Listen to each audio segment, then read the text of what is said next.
Eric, my chicken scratch Yes. involves Chuck Todd. Oh, God. Chuck Todd, as it normally does.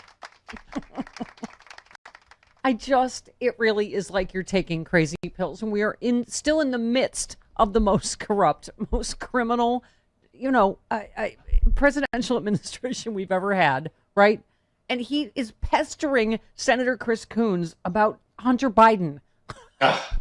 I mean, we're in the middle of them subverting democracy in a full-on, coup attempt. And he literally is on and on about, well, is that going to be, do you think the Biden investigation they'll investigate fairly? And should there be a special counsel? I'm like, should there be really? Bob Mueller couldn't be a special counsel, and a hostile foreign power installed an illegitimate president. And right, that's why Mueller got C-blocked, because he wasn't actually a special.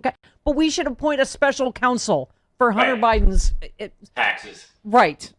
I mean, I was like, oh my God, not to mention that Donald Trump is a lifelong tax cheat. That as the Pulitzer Prize winning New York Times series said, that was their business model, was tax fraud. So I don't know what the story is, but I'm going to guess like Benghazi and emails and 16 other things. It's a load of crap, right? I mean, you tweeted, oh, we're going to keep doing this, I guess. The email was made available by Rudy Giuliani, Giuliani's attorney. Email to Hunter Biden raises fresh questions about his tax dealings. And then you say NBC News could not independently verify whether the email is authentic and unaltered. Genius. Really? This whole investigation started because of some crap that Rudy Giuliani said?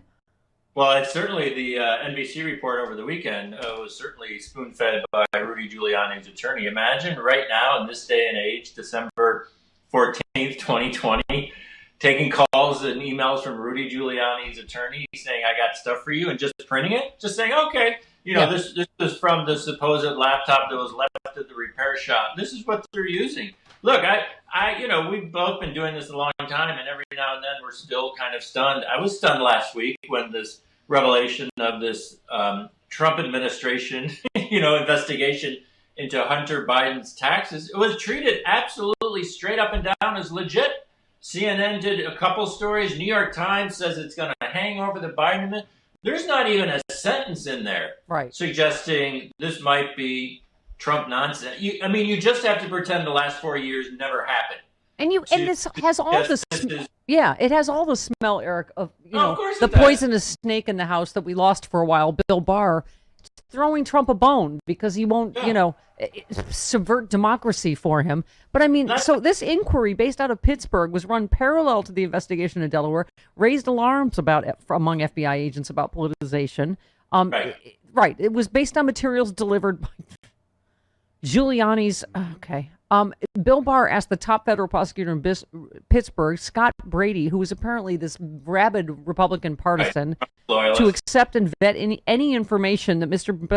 Giuliani had on the Biden family, including Hunter. The arrangement immediately raised arms within the FBI and the Justice Department. They worried about how the Justice Department, which they saw as trying to placate the president, would handle the inquiry. Some prosecutors and agents in Pittsburgh regarded Mr. Brady as a Trump loyalist who was thought to be angling to run for office. They expressed concern that Brady was wielding the FBI as a weapon to damage Biden's candidacy. Giuliani himself was also the focus of a criminal investigation in New York over his dealings in the Ukraine, including his effort to oust the ambassador at the heart, of course, the impeachment trial. So Mr. Brady, who Trump nominated in 2017 as a deeply partisan, while assistant prosecutor in office during the Bush administration, he said he would never serve a Democrat, and in fact left after Barack Obama was elected. So this is this whole thing so far, right? The investigation in New York into Giuliani also set up a potentially messy situation that might allow him to leverage the work in Pittsburgh, his role as a potential witness in any case, against his prosecution in New York. Did they include all this information in the first reports of this? Federal law enforcement officials also feared Giuliani was submitting questionable information to the Justice Department to make it seem more credible than it really was. Oh my God. In the middle of this election conspiracy nonsense, right? It's like some told associates they thought it could damage the department's credibility by forcing investigators to examine issues that seemed like nothing more than conspiracy theories, like everything Giuliani does, right? Finally, the FBI viewed the investigative steps into Mr. Biden that Mr. Brady sought is unwarranted because the Delaware inquiry involving money laundering had fizzled out because they were skeptical of Giuliani's material. For example, they had already examined this stupid laptop. So here we are. This sounds like another BS story, doesn't it? Yeah, two or 3 days later, and that was an excellent report by the Times. But at the same time, New York Times over the weekend is doing these optics. Oh, this is going to hang over the Biden administration. Are they going to appoint a? Will he have to appoint a special counsel? Or Peter Baker in the New York Times was saying, well, if they don't find anything, people are going to suspect favoritism. And I just tweeted, who gives a blank if DC pundits suspect favoritism after what we just lived through for 4 years? And last time I checked, Hunter Biden has nothing to do with this administration. Exactly. Yeah. The ties are so tenuous. It's just he's not tapped as a special advisor the way Ivanka was and Jared was. He's a private citizen. If his IRS issues, take it up with the IRS. Yeah. That this is going to hang over the Biden administration. Did he or did he not claim something he shouldn't have on his tax? Who cares? Whatever. Right. They'll take. If he did, he'll. Okay. Anyway, but you, speaking of the Times, you said these two stories ran side by side on the New York Times front page today, suggesting they're equally important. Biden's new team may or may not be diverse enough, and the majority of GOP opposes free and fair elections, is now committed to overturning the election results. Eric, once again, should there be any other story than this, that we're in an active coup attempt? No. Right? And the press just doesn't know how to cover it. Yes, the press doesn't know how to cover the election denial, and the press doesn't know how to cover the COVID denial. The press doesn't know how to cover a deranged mainstream political party. And the GOP, thanks to Trump, has just knocked down every conceivable guardrail. 2 weeks ago, you couldn't find one reporter in Washington, D.C. who thought 107 members of Congress would sign off on this joke brief to overturn, to throw out 20 million votes. We talked about it right after Trump started doing this in November. Oh, this is performance art. He's just blowing off steam. The Republican Party is filled with serious people. They understand what's going on. They understand. They are on board.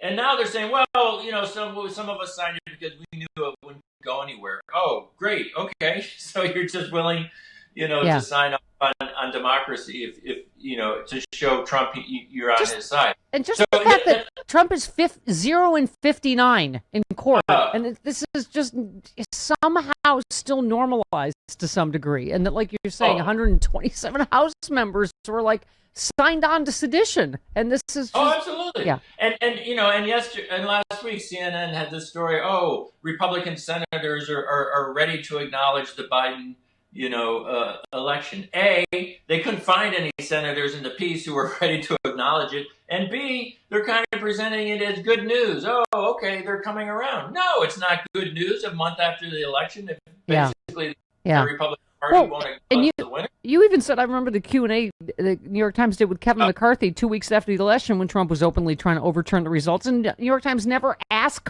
McCarthy about Trump trying to overturn the election. The only thing they cared about was talking about how well the GOP did in House races. This is how you normalize a coup attempt. Thank you. It's just that they get away with it, Eric, because they know the press isn't going to call them on it, I guess. No, and McCarthy, of course, signed on to the Supreme Court challenge. Yeah. But after the election, the New York Times didn't think what Trump was doing was particularly serious. And look, Trump has told us every day for 5 years who he is since he came down that escalator to announce his candidacy. And for 5 years, the press has been saying, he probably won't do that, and then he does it. And those of us on the left ringing the alarm bells, what have we been told for 4 years? No, listen, when I just said, calm down, you're overreacting. Right. When Sidney Powell and Lynn Wood tweeted he should declare martial law, I'm like, I don't know. Can you say 1,000% he won't do that?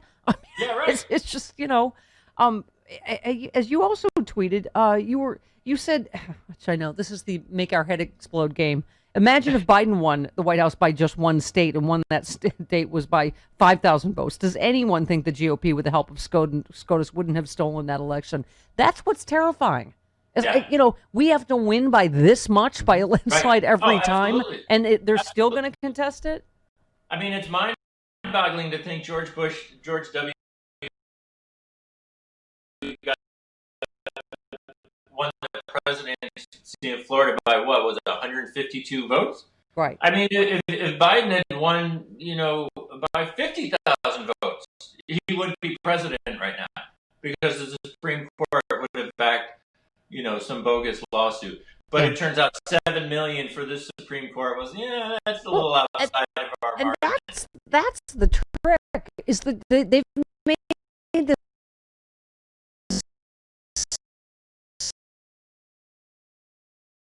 somehow seem like this is disputed or close in some way. There is zero evidence, according to Trump's own attorney general, own head of cybersecurity, own FBI, like zero, not just not a lot of evidence, there's zero evidence of any anyway. But by the way, Norm Ornstein on Twitter stealing your act.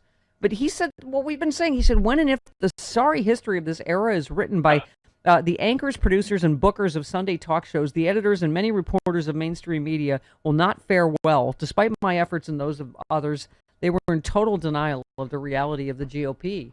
I mean, they are, and they continue to be, and this is going to be the defining story of the Biden administration. It's not going to be what Biden does. It's not going to be what Democrats do. It's going to be just the radical splintering off of the Republican Party and what they represent. And I just did a piece at Press Run this morning about the COVID relief coverage all year long. Both sides, they just can't agree. Republicans since April have sabotaged every piece of negotiation, and we're still getting Congress can't pass legislation.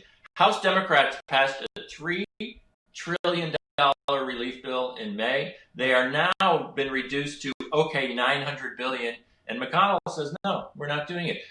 The Republicans oppose COVID relief for Americans. They have been incredibly plain about that. Yeah. And for whatever reason, the press just cannot bring itself to acknowledge the truth about the Republican Party. They can't concede that the Republican Party doesn't want to help Americans who have lost their jobs and lost their homes. That is exactly what the Republican Party stands for these days. And just will not acknowledge it. Well, and your last tweet, her husband is trying to destroy free and fair elections in America, and CNN is reporting on the minor renovations to the bathrooms that are taking place at Mar-a-Lago. Goes to our friend John Everosis, also tweeted, we spent 4 years ignoring the fact that Melania Trump posed nude, rather salaciously, in fact, while Biden isn't even president yet, and they're going after his wife for being too educated. I mean, you spent years writing about the misogyny toward Hillary. I'm like, right. Dr. Biden isn't even in office yet, or Kamala Harris, and look at what they've already thrown at them, right? No, it's so true. I mean, I tweeted last night. So many liberal writers politely bit their tongue for 4 years about Melania and didn't go after her. And the Bidens haven't even moved in. I mean, Melania lied about her college degree. I mean, you could list 50 things. And we all just said, you know what, let's just, let's leave her be. She's not the story. Jill Biden hasn't even moved in, and she's getting buried with this garbage from the Wall Street Journal. It just shows you the different paths that both parties take. Because it's Christmas, that we would have a gift of the Magi to each other. You gave me the headline, Why Fox News Ratings Are Tanking, Right-Wing Civil War. And I bring you this. Is this from the stabby right-wing protest this weekend? Mm-hmm. Yes. In the first Million MAGA March, we promised that if the GOP would not do everything in their power to keep Trump in office, then we would destroy the GOP.